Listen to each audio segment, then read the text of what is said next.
Hello, everyone. Welcome. I see that some people are still joining the room. My name is Paulo Speroni. I'm the manager of strategy, governance, and innovation at Prime, the principles for responsible management education. Today, it's a pleasure to open this webinar from the Prime Working Group in Climate Change. Here, climate and environment, sorry. Here we have the chair of the working group, Professor Petra Mountain Hill, and a fantastic guest speaker, Professor Mana. Uh, Before we started the session itself, let me talk a little bit about Prime. Prime was created in 2007. Prime is an initiative of the United Nations Global Compact. And today, Prime serves as an academic branch of the United Nations Global Compact. If the United Nations Global Compact is the arena in the United Nations to engage the international civil society around sustainable development and responsible management, Prime serves the academic sector on that shared mission, and with a special focus on business and management education. So all over the past years, Prime has become the largest organized network between the United Nations and management-related higher education institutions. Our goal is to transform management education, being that community that is driven this transformation to develop the responsible decision makers of tomorrow, and to do so, advance sustainable development. So this is a slide that simplify our theory of change in the way that if we transform management education, we will be training these responsible decision makers. And by performing in their organizations, or even during the academic journey, they will be contributing, and we will be contributing to advance the sustainable development. Uh, we do so by, as a community together, equipping each other for impact. So we create opportunities, tools, like today.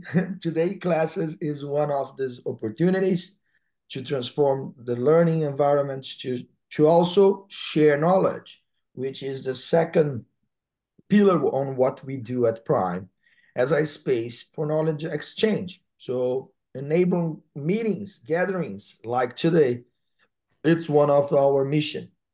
Uh, but we also enable, because each one of the universities, schools, business schools at Prime, they are also uh, responsible for making measurable progress. So as soon as we advance in that journey through our reporting system, our reporting system sharing information in progress, we enable our community to track the implementation of the sustainable development goals, and to communicate it to the world that progress. And as a community, while communicating, we also exchanging knowledge between the participants, and by doing so, we also are enabled then to equip themselves to make even more measurable progress.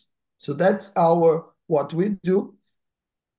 And when you have been listening to me saying we, our, us, we are a global network, but we are also a community. So we are a community that spreads out in more than 90 countries. We have more than 800 signature members. Behind each one of these institutions, we have people. So we are also a community of more than 200,000 faculty and 3 million students. We organize our global widespread through chapters. So we have 17 chapters, regional and or country-based chapters all over the world. And we also have 9 working groups who are the arenas for thematic engagement, where institutions, like-minded individuals come together to exchange knowledge regarding specific topics, including climate change and environmental. So for that, I will stop here because I will hand over to Professor Petra, who will tell a little bit more about one of these working groups, probably one of the most impactful working groups, which is the PRIME working group in climate and environment. So Petra, please, can you tell the Yeah. audience a little bit more about your work? Yeah, okay. Thanks, Paulo. Thanks very much for hosting this for us today and supporting us that we can have this webinar. So my name is Petra Moldan-Hill and I'm professor at Nottingham Business School, Nottingham Trent University in the UK, and I'm the co-chair of the PRIME Working Group on Climate Change. And I think the thing we do, as obviously the name, as what we do is already in the name, we are trying to address climate change within business schools, within management education, but also within management research. So it's quite a wide remit which we have. And I think one of our key things is that we run climate literacy trainings worldwide. I can see already from the names here, from people attending, that quite a few of you are familiar with it or have been helping us as facilitators or are leading some of the trainings. So it's brilliant that you are all here. And thanks so much. And if you don't know about it, I will put a bit of information as where to find out more about it in the chat in a moment. But we also, besides the climate literacy training, which we obviously run about 5 times per year, we also offer these kind of webinars. And this is going into a specific topic in more detail. And I was really, really pleased when Amama did contact me and said, oh, I really would like to talk about the Natural Environment Agency theory. And I did look into it a bit. And I thought, oh, this sounds really interesting. I'm glad that she's asking to run a webinar with us. And so I'm very, very pleased to welcome Professor Amama Shaukat today here to run the webinar. And she is actually, it's kind of a title which is not used in so many parts of the world. She is a reader. It is something special in the UK. So we are kind of, which you can translate to associate professors in other countries. And she's specifically in teaching and researching in accounting and finance at Brunel University, London in the UK. And I think now, because we don't want to take too much away from your exciting topic, Amama, so I hand over to you now to get going. Is this okay? Thank you very much. Thank you for the kind introduction. And of course, thanks to the PRME and especially the Climate Working Group for inviting me and giving me the opportunity to present my work. And thank you as well, Petra, and to all of the audience who've taken their time out to come and listen to my presentation today. So welcome, everybody. So this is, can you see my screen? Yes, Yeah, we can. okay. Yeah, it's all going okay. And actually, just one thing, Amama, for the better, sometimes we have people who don't have such a good connection. So if I could ask everyone besides Amama to switch off the video, because this helps people which, if they don't have such a good connection, to really have a good, because we want to see and hear everything you say, Amama, okay? Thank you. Thank you. Thank you, everyone. Thank you for your cooperation. Thank you. So this is a joint work with Dr. Rajesh Tharyan from Northumbria University, UK, and with Professor Grzegorz Trojanowski from University of Exeter. So today I'm going to talk about the theory that we have developed towards the Natural Environment Agency theory. So without further ado, let me dive into it.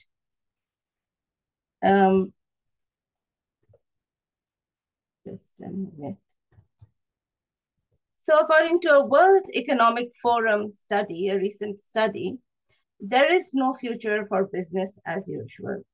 We are reaching irreversible tipping points for nature and climate, and over half of the global GDP, that is around $44 trillion, is potentially threatened by nature loss. And by nature loss, I mean the depletion, degradation, and pollution of the environmental resources that has happened, that has been going on in the world now for centuries. Burning of fossil fuels coupled with the unbridled use of other natural resources has indeed powered the economic growth that many societies have enjoyed over the centuries. But this overconsumption and unsustainable exploitation of natural resources has also resulted in immense natural environmental pollution, depletion, and degradation. For example, while the food, land, and ocean use system represents around $10 trillion of GDP, that is around 10% of global GDP, the enormous strain that this puts on the planetary boundaries has led to the hidden costs of such use to be around $12 trillion. So, and this hidden cost obviously comes in the form of environmental pollution and depletion and degradation of our natural resources. Now, the threats posed to society as well as the business by pollution, climate change, and global warming continue to rise. And I think these effects are being felt globally. But just to take an example of UK, atmospheric pollution in the UK is responsible for approximately 40,000 early deaths and has a cost of around £20 billion to health services and businesses per year. So that's really a huge cost caused by atmospheric pollution. And this is according to a UK Research and Innovation recent website. From a firm's point of view, these consequences, which we can consider as externalities, have long been considered externalities, the costs of which have rarely been internalized by the businesses. Hence the tragedy of the commons. And by commons, we mean the commonly owned natural resources. However, in recent years, because of this growing visibility and awareness of environmental threats, there has been pressure from various stakeholder groups. And most prominently, we know one of the most prominent groups has now become the regulators, environmental regulators and sustainability regulators. And there is now pressure from various groups on companies to increase their environmental commitments. And by environmental commitments, we mean both environmental performance as well as the reporting of that performance. So alluding to this negligent use of natural resources, Alchian and Demsetz, they didn't say particularly about natural resources, but they talked about durable resources. But that also applies, of course, to natural durable resources. So they say that when a durable resource is used, it will have a marginal product and a depreciation. Its use requires payment to cover at least induced depreciation. And careless use is more likely than careful use if one does not pay for the greater depreciation, as it is in the case of natural resources, because they are commonly owned. The society, we can say, has been negligent in exercising its ownership of these natural resources. And that is why it has led to a careless use of these resources. So when it comes to the production and supply of goods and services that the society needs and is willing to pay for, business can be seen as the agent and the society as the principal. Now, this view is consistent with the Pratt and Zeckhause's definition in their book, which is a very widely respected and highly cited book on the structure of contracts, that whenever one individual or party depends on the action of another, an agency relationship arises. The individual taking the action is called the agent. The affected party is the principal.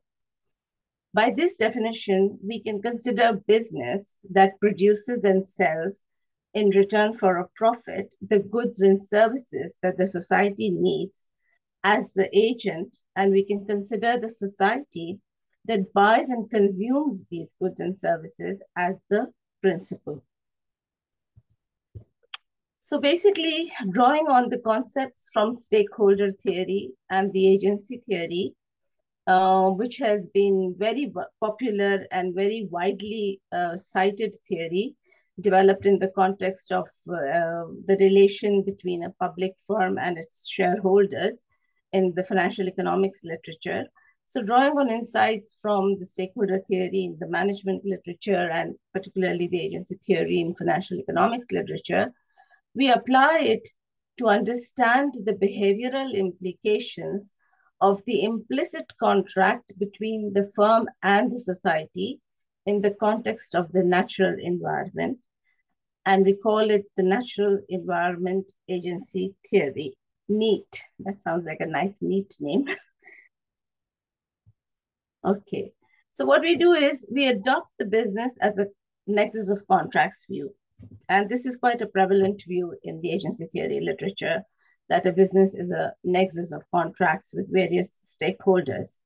So adopting this view, we argue that based on public property rights to clean air, water, and land, a business has an environmental contract with the society principle under which it implicitly agrees that it will not pollute or degrade these publicly owned natural environmental resources, which are the commons, in the process of the production and sale of its goods and or services. And in turn, society implicitly provides business what we generally call as the license to operate. The license to operate basically means the license to operate as a responsible corporate citizen in the society. Now, this idea of a principle and the principle as the society and the agent as the business is not an entirely new idea. Arrow, a very famous Nobel Prize-winning economist, did refer to this idea in his work when he said that although it may seem an odd use of language, one has to consider the damager as the agent and the damaged as the principal. Again, in pollution control, society may be regarded as the principal and the polluter whose actions cannot be fully monitored as the agent. So Arrow has referred to this idea of principal and agent in the context of natural environment, which we have then developed a bit more fully. So just as you know, any theory has underpinning assumptions, we also have some key assumptions that underlie NEAT. So first, we assume that both parties to the implicit contract are rational and utility maximizing. In other words, they make decisions on the basis of cost-benefit analysis. They are rational. Utility maximizing means that they are self-interested. They want to maximize their own utilities. The firm's utility increases with profits, which is fair to assume, because its main purpose, especially a private firm's purpose, is to increase profits and or firm value if it is a publicly listed company, while the society's utility also improves with natural environmental welfare, which is fair enough because we all depend on the environment for our sustenance and survival.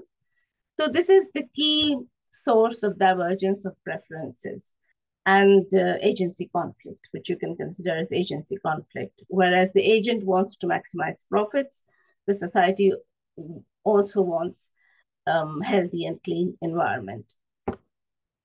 Then the another assumption is about information asymmetries, which is fair again because societal stakeholders are diverse, they are scattered. So the principal does not know the full extent of the true environmental costs of business activities. However, we are now, of course, with global warming and climate change, these are no longer hidden costs. They are becoming very much visible. And there is also much more development and advancements in information technology. We have many media through which this information about the costs of business activities, the environmental costs are becoming disseminated. And also with climate change and global warming, there is also pressure on on every state, and so there is global regulation being developed on promoting sustainability of businesses. So there has been, so these information asymmetries are now decreasing, although they still do exist. Also, we assume that principal has a limited ability to influence the agent's behavior, which is also fair enough, because not all, because first of all, because they are diverse and scattered, there are coordination challenges of collective action. Moreover, not all the stakeholders impacted by NEACs have powerful enough levers to influence the actions of businesses imposing these NEACs. For example, employees or suppliers may not have enough leverage with their employers to be able to influence their environmental behavior, the firm's environmental behavior. But others, of course, other stakeholders such as the regulators and customers especially have the powerful enough levers to influence environmental behavior of firms. So we argue that in the process of its profit pursuit, the business could violate this implicit contract that I just talked about, and impose negative environmental consequences. That is what we call natural environmental agency costs of pollution, depletion, degradation, and biodiversity loss upon the society. If NEACs are sufficiently large, visible, and perceived as materially impacting the environmental welfare of the society would demand remedial action, which is again fair to assume. That is, demand the business to internalize its NEACs, or in the extreme case, society could revoke its license to operate, jeopardizing the very survival of the business. Again, there are cases where society has not just demanded through various means on businesses to improve their environmental performance, but there are certain industries which are actually not existing anymore because of their environmental threats. Asbestos industry, for example, is not there, and others as well. For example, businesses who are penalized and who are not who are penalized for animal testing, and so explicitly all, especially in the cosmetics industry, pharmaceuticals industry as well, companies do explicitly state that their products are not tested on animals, etc. So the business does take actions. Society does take action against business where if the NEACs are seen to be large and material. Moreover, there's also growing stricter regulation around pollution and rising natural resource constraints, which are also now making it in the strategic interest of the firm to reduce its NEACs. So as global environmental regulation is becoming more stringent, there is pressure on the companies now to reduce their environmental agency costs. So let me give you some examples of the various types of retaliatory actions that societal constituents can take against environmentally irresponsible businesses. For example, there could be fines imposed by regulators. There are the Environmental Protection Agency, for example, in US imposes fines on businesses which are environmentally irresponsible. There are also increased costs of some activities. Example, the mandatory costly permits like carbon emission credits, which are becoming more and more prevalent. There could also be carbon taxes. There are also constraints on some of the firm's operations, such as the restrictions or banning of the use of substances harmful to environment. For example, the CFCs are largely not used anymore. Leaded petrol has gone out, and also increasingly coal is becoming a pariah in the fossil fuel industry. Plus, there are product boycotts by consumers, which use certain substances harmful to the environment. For example, where is the whaling industry now? Whaling was very, in the previous century, over whaling and over exploitation of whales has led to the banning of whaling across the globe, except for a few countries. So there are no whale-based products used so there are no whale-based products out in the market largely. Plus, there are also litigation threats and lawsuits. For example, there was this recent European Court of Human Rights ruling in favor of senior women for climate protection. Now, although this recent ruling was against the state in Switzerland, so women had sued the state for not taking sufficient action to protect, not taking sufficient action against carbon emissions to prevent global warming in Switzerland. But well, this sets a precedence. It sets a precedence, and if it is against the state, it can also be against companies which are seen as harming the environment or contributing to global warming. So these things are now becoming much more, stakeholders are now taking concrete actions to hold businesses responsible for their irresponsible environmental behavior. Plus, firms are also may not be able to attract or retain high quality employees and or suppliers. I think firm reputation has become a big factor in the choice of employment for employees. They would like to work for reputable companies. Moreover, suppliers also care about the performance, net zero performance, or their low carbon emission performance of companies, because many regulatory jurisdictions where suppliers may be based may have signed up to net zero commitments. And obviously, if that is the case, they would not want to work, or they would not work for companies, supply to companies who are seen as irresponsible or not committed to their net zero targets. So there is all of these retaliatory actions which are being taken by societal constituents against businesses that may be seen as environmentally irresponsible. So as per our natural environment agency theory, we argue that responsible environmental behavior, that is performance, as well as the communication of this behavior, could preempt retaliatory actions by the stakeholders, thus leading to superior financial performance for firm, as well as reduced riskiness.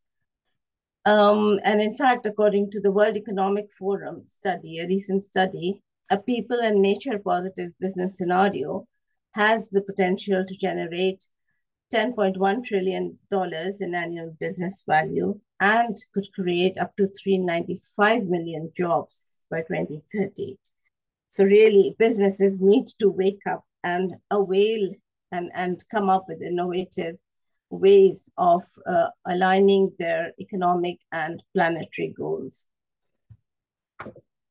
So we also argue that increased vigilance and monitoring, there is an increased vigilance and monitoring by societal stakeholders, which I already discussed extensively. And we argue, so now we are actually having set the basic backdrop to this theory, and also the main the pillars of the theory. We now move on to their to testing some of the predictions. So one of the predictions of our theory is that because of this societal stakeholder pressure, companies are going to increase their bonding, which is they're going to increase their environmental commitments, and which is a fair enough assumption or argument. And we also argue that the intensity of such monitoring is likely to be the highest for the most polluting firms or firms mired in recent environmental controversies. So those which are seen as more polluting are likely to be more closely monitored. And what we say is that such monitoring is likely to reveal the firm's attempts to impose NEACs on the society. So the more closely they are monitored, it's going to reveal their attempts to impose NEACs. And so the firm could attempt to preempt such actions. Sorry, please can you tell? Okay. The firm could attempt to preempt such actions by bonding, that is, making credible commitments through its responsible environmental performance. So bonding would mean that they make credible commitment to behave in a responsible manner. And but these environmental performance measures, that is pollution mitigation, reforesting, or environmental biodiversity conservation, these would have non-negligible costs for the firm, at least in the short run. Yet we argue that the firm could choose to commit to such potentially costly actions to prevent even costlier stakeholder backlash. And also, it's not just the threat of stakeholder backlash, which is making businesses perform in an environmentally responsible way, but there are also, as I had just argued earlier on and shown from the World Economic Forum study, that environmental commitments now have the potential to bring about either cost savings, for example, through more efficient use of environmental resources or recycling. It could also lead to innovative profit-generating opportunities. For example, the electric vehicles in its early years, Tesla's returns in its early years were around 3 to 4 times the returns of traditional car manufacturers. So there are these opportunities, profit-generating opportunities that the companies can identify and capitalize on. And also, responsible environmental behavior can help a firm reduce its exposure to systematic risks. So, for example, if companies switch to renewable fuels, they would be shielded against events such as oil price shocks. So we argue that as the firm improves its environmental performance, that is, reduces its NEACs, it also has incentives to convey this favorable information to the society via objective, reliable, and relevant environmental disclosures. And we argue that these objective, reliable disclosures would reduce the information asymmetry between the firm and its stakeholders, thus leading to improved societal cooperation, trust, and the license to operate.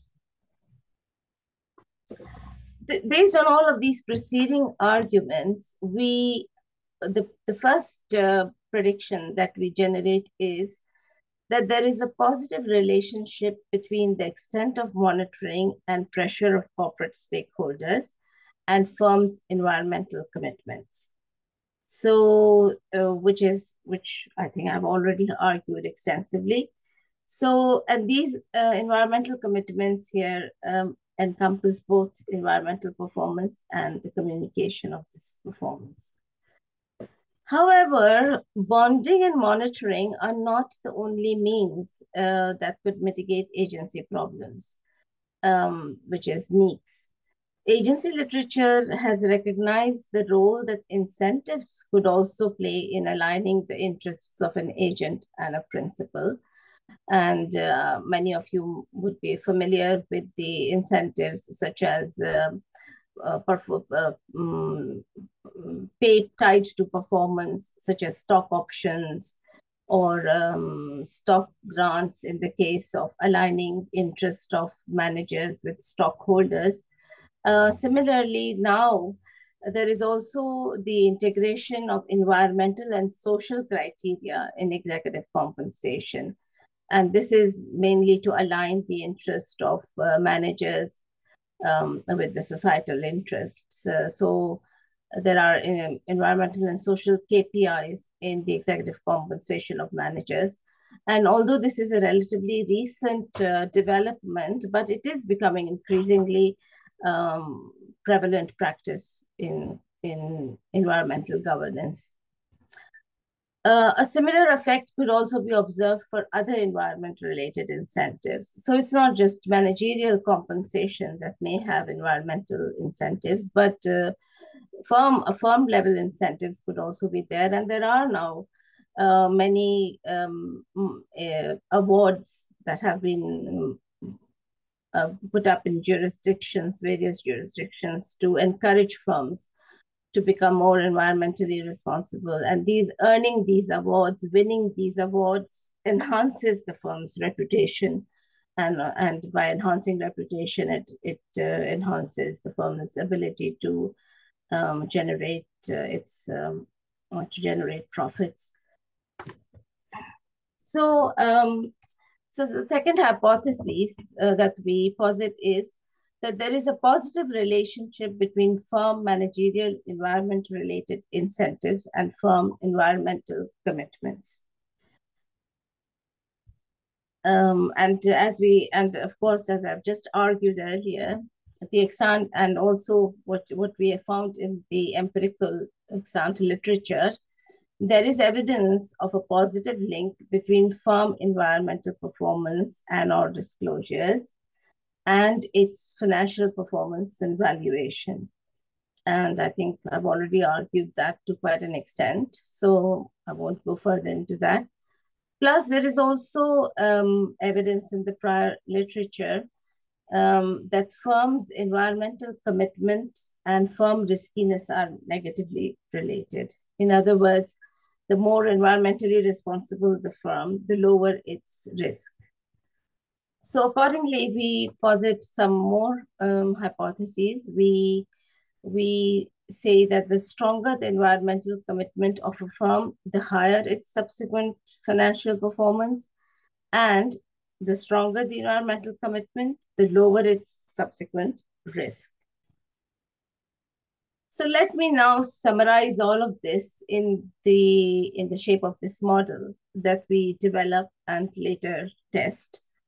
So environmental commitment, as I just explained, is composed of they are both latent variables. It is environmental performance. It's captured by environmental performance and environmental disclosures. And environmental commitment is strengthened by monitoring, which is again a latent variable. And we capture it by the news counts on e-controversies in various media, by the analyst coverage, that is security analysts who track companies and their performance, and also by institutional owners.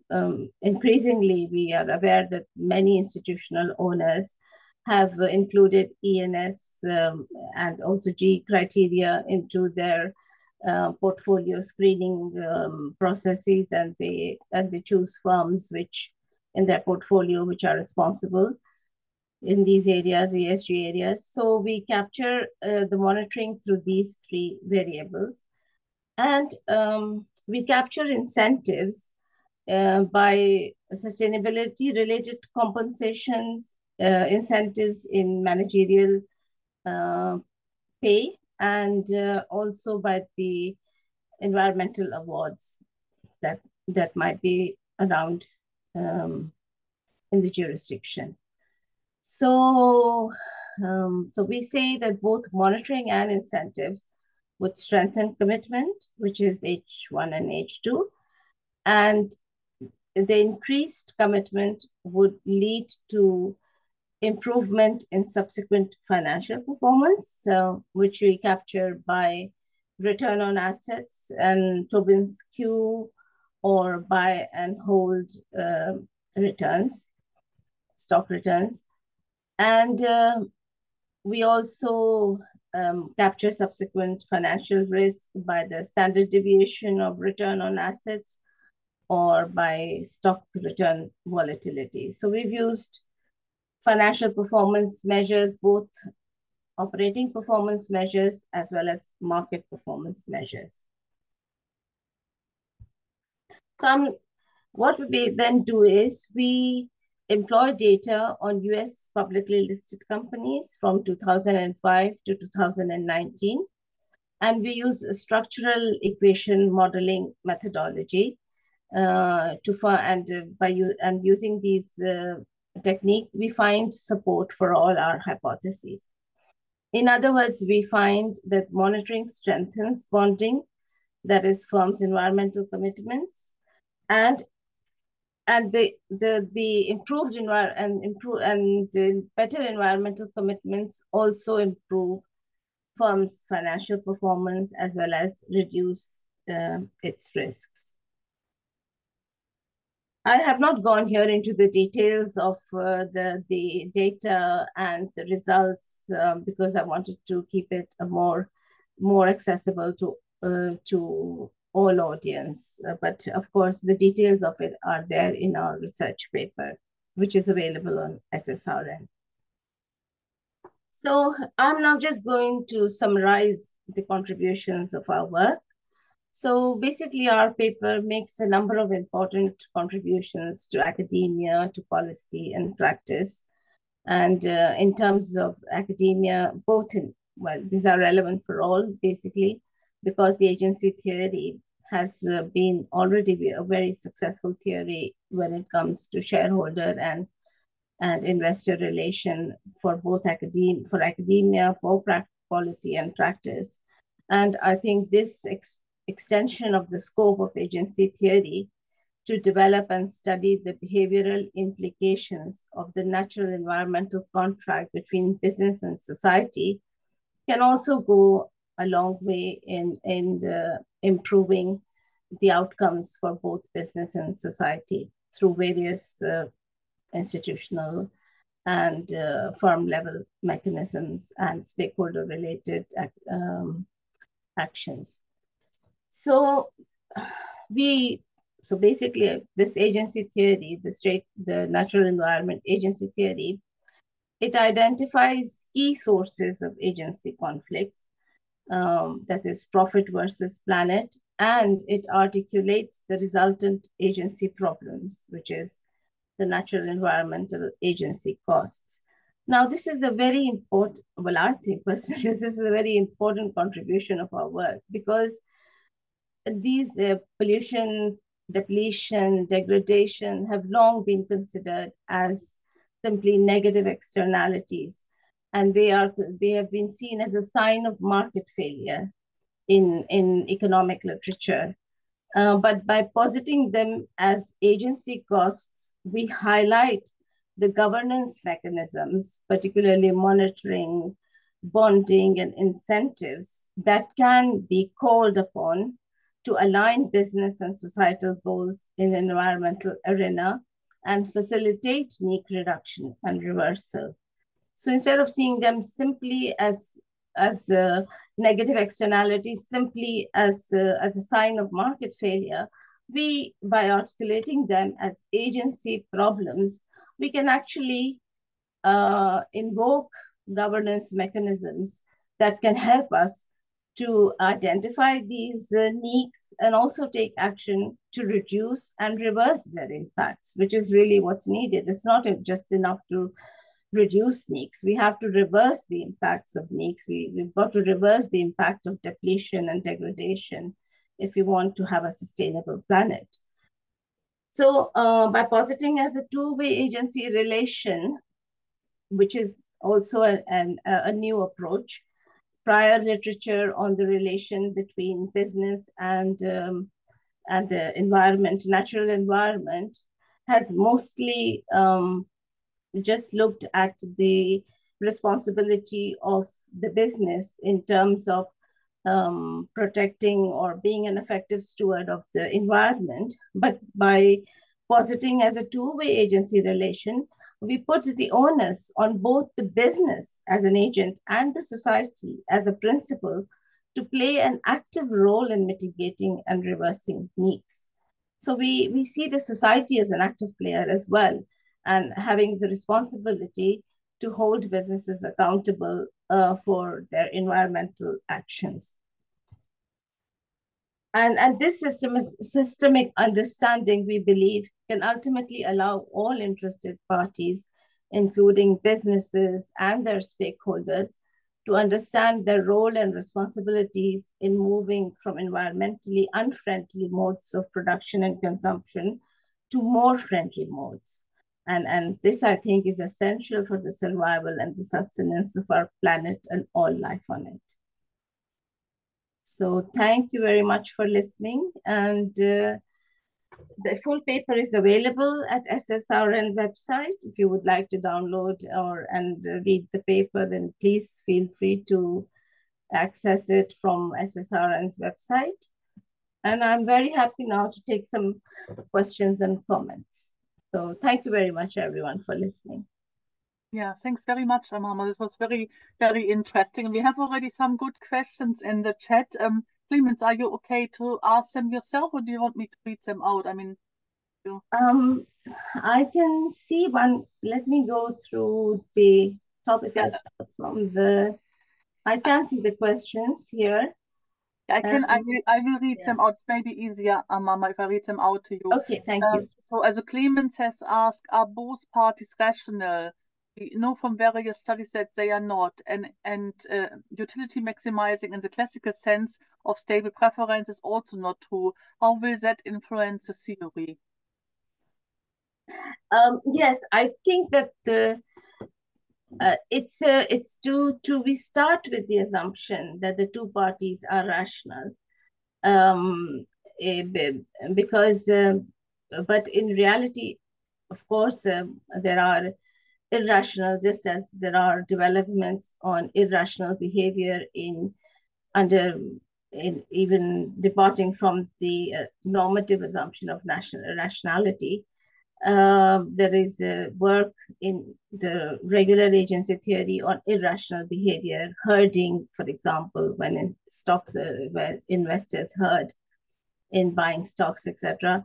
So similarly, I think we have started with some, you could say, more stricter assumptions, but then the theory does not say that we could not relax those assumptions. And if we relax them, future studies can look at how that affects the behavior of both parties. So for the sake of this theory, we have put these assumptions, which are usually in economic literature. There is general tendency to assume that the parties in the agency contract are utility maximizing, and to some extent it is true. I mean, businesses are, we know, profit driven, and society, of course, does want to have a healthy natural environment. But one could relax them and then see how it changes the equation. But that's all I can say at the moment. It would be worth studying it. I think we have to start with stricter assumptions, but then we can relax them later on. Yeah. Yeah, thanks, Amama. Actually, I would like to ask a question, because I have just recently listened to also not a colleague of your university, but someone in accounting and finance who actually said that, who did kind of present that actually, his research kind of said as a fund managers often punish the companies who are quite vocal about environmental performance or really keen to improve their own environmental performance, and that some people then don't invest in them and actually kind of question them as shareholders and say, actually, you're doing, we don't want this. Is this something you have encountered, and how do you, I mean, obviously you have proposed the opposite. How would you encounter it otherwise if you hear somebody talking like this? Yes, I think we, although we assume that the stakeholders are part of, sorry, the investors are part of the agent group. We see the business managers and investors who are largely driven. We say that while they may care about the environment, they most likely they are still profit driven. And I think in fact, I was listening to one of the presentations by Professor Alex Edmonds from London Business School, and he was saying that in reality, while I agree with you, this is the impression that investors care about the environment, and they are putting pressure on businesses to behave in an environmentally responsible manner. But actually, when it actually comes to doing something, the recent study by Professor Alex Edmonds, he found that investors are not even willing to forego 0.5 basis points, or not even zero, less than that even, for environmental criteria in their investments in reality. So it is really, there's a lot of talk, yes, by investors that we care about environment, and we want businesses to become more environmentally responsible. But investors in reality, when they are surveyed, they say that they are not even willing to forego 0.5 basis points, which is less than 1% of return. And even 10 basis points they were not willing to forego, which is 0.1 of 1%. So it's, yes, so I think there is investors need to wake up to the reality of environmental crisis. Yeah, thanks, Amama. Clemens, you wanted to say something.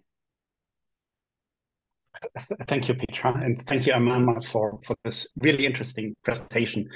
It gets me really interested in that, because I started looking into the subject from a bit of a different perspective, and maybe that could help a little bit. I read a book called Quantum Mind and Social Science by Alexander Wendt. And he comes to the conclusion, if we look at it from a quantum physics perspective, then we have a flat ontology, and there's actually a relationship between agents and social structures. And I'm not 100% sure how that relates to your research. I think your research is really important, but I think, how I understand it right now, and you kind of pointed it out in your last comment, that as societies or as businesses, we have certain social structures which are ideas about how we need to run a business or how we need to do certain things that we kind of agree on. And we don't have that hierarchy anymore of the individual, the business, the society in that way. Because the way that these agreements are done is not in that hierarchical way. If we take quantum mechanics, quantum physics into account and that different perspective. And in that sense, I think it would be interesting to look at the outliers, companies like Patagonia, that say, actually, profit is not the most important thing at all. And how they come to this very different perspective, and that we may really have to scrap that assumption of the Homo economicus, the rational man, because it's simply wrong. And that would, for instance, put another onus on leaders of a company, because they are speaking for that whole organization. And then we could create punitive incentives as a result as well, which is done in certain ways. Does that make sense from your perspective? Would that figure in what I'm saying to take that into account? Yes, yes. And I think you yourself answered your own question because you said, yeah, because you said that they are outliers. Yes, they are exactly, that's what they are. Still most large majority of firms are still largely driven by profit motive. But yes, there are outliers who are driven by social and environmental goals, more social, I think, than still environmental, but increasingly companies and their stakeholders are becoming aware of these. But yes, I think they're still outliers, and they are very interesting cases, of course. They could enlighten us a lot about what other companies can also do to align their environmental and economic goals. Yeah. I'll leave it open to the next person. Thanks. Yeah. I think someone else has Omnia. I think you have raised your hand. Hello, I want to thank Dr. Amama for a great presentation. I'm a big admirer of her theory. I just want to add a voice on the discussion that this is why exactly the hypothesis that was put into the theory is all related to financial impacts as well, because I don't think these companies would be benevolent and nice enough to just adhere to these regulations if there was no real financial impact on them. This is why a hypothesis was related to the penalties, the amount of penalties and fines that they have to pay in case of any violation. This is why also she put the incentives hypothesis, which says the rewards and I don't know, the social clapping that we do for them and the prizes that they get in case they do perform well in the aspect of environment. So maybe that would answer a bit of the questions asked about that part.